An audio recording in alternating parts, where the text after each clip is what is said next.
You're watching Discovery Health Channel. You know, I was quite certain that I could kill almost anyone. I could do these things without even thinking twice about it. A family's legacy. I obsessed. I thought I needed to kill the baby. Bipolar disorder, a debilitating mental illness. A new treatment comes from an unlikely place. It is an unbelievable story. Can a nutritional supplement for animals bring peace to people suffering from bipolar disorder? Or are they simply buying snake oil?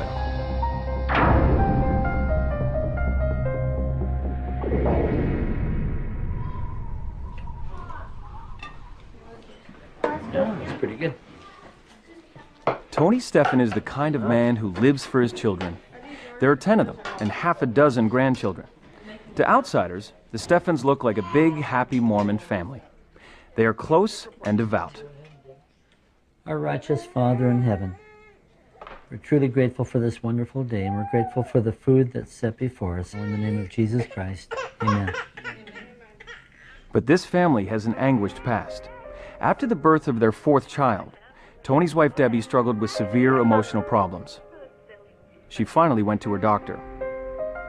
She was diagnosed with bipolar affective disorder 1. Certainly a very common disorder. Very, very typical in that sense. She rapid cycled. That means that she would move fluctuating between depressive moods and moving into the euphoric side, the manic side of the cycle. For the next decade, Tony watched his wife deteriorate.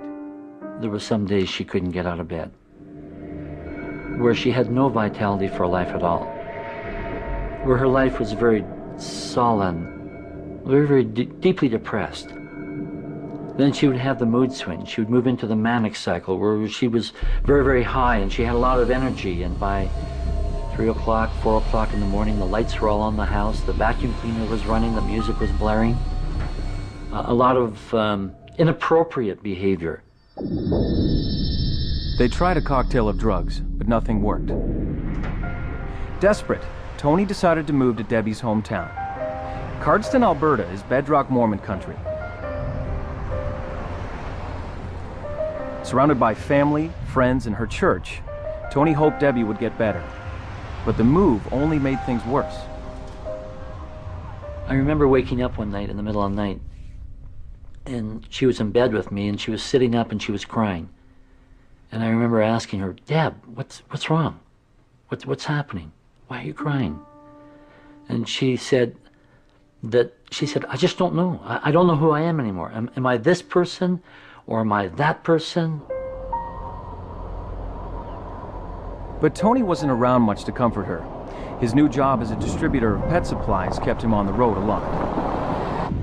I was afraid to leave home, yeah, because you didn't know what you were going to face when you come back.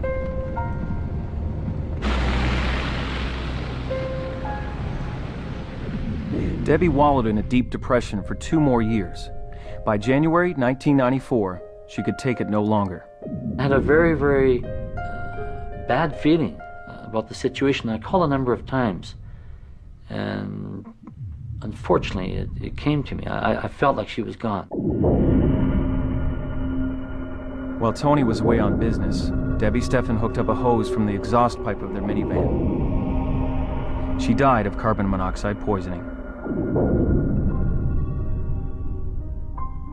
Debbie's case is all too typical. Bipolar disorder is so severe, 1 in 5 sufferers commit suicide. Here was a mom that had a great love for her family, and that just couldn't do it anymore. That just couldn't cope with all of the depression and all of the confusion and all the cycling and all of the problems that are part of that disorder. I think that's the saddest part of the whole thing.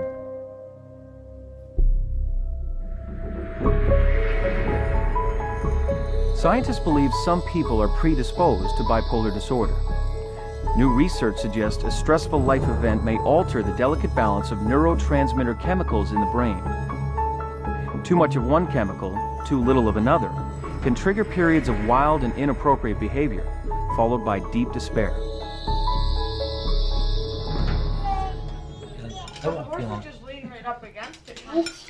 After Debbie died, Tony got a new job as a property manager, which kept him closer to home.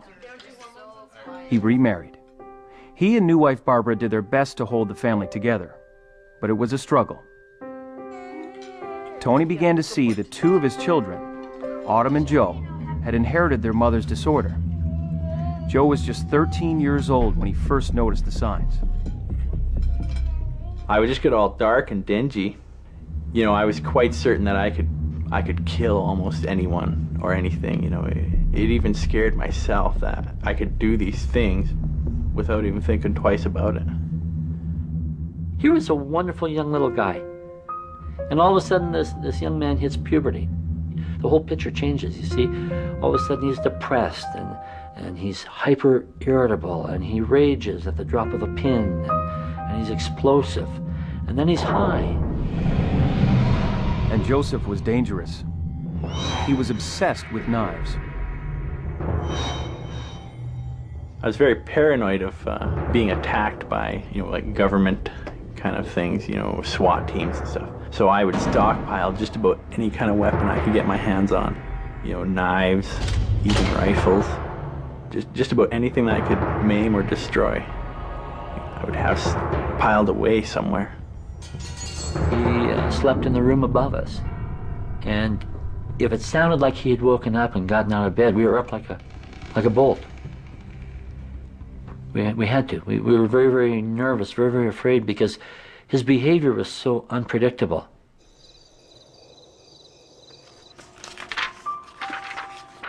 So Tony Steffen began a long search for help for his troubled son. That journey would end with a remarkable discovery. But it began with a visit to Brian Lowe, the Steffen family doctor. When I saw him in early April of 1995, there were a lot of concerns about Joe and his family. His family was actually quite terrified of him, and he was delusional at times. Joe had verbally threatened to kill his siblings and his stepmother several times. I felt at this time that he was definitely bipolar. I prescribed lithium in April of 1995.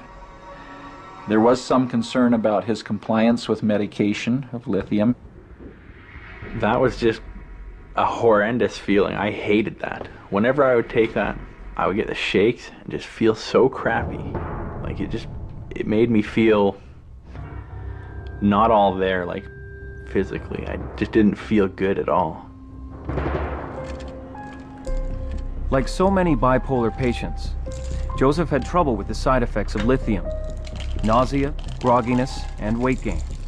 He resisted taking the medication. We'd have to literally take him down. Numbers of us, 2, 3, 4 of us, would have to take him down on the floor and load him up with lithium and pour water in his mouth to get him to swallow it. When you're that desperate, you'll do anything. You'll look under every rock to find these answers. I spent a lot of time on my knees. There wasn't any answers.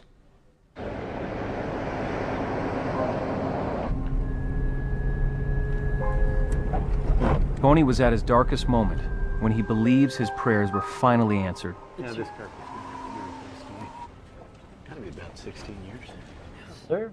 Tony managed a property owned by the Mormon Church. That's where he met David Hardy, a church volunteer and a hog feed salesman. How much traffic did they really get? That meeting would change everything.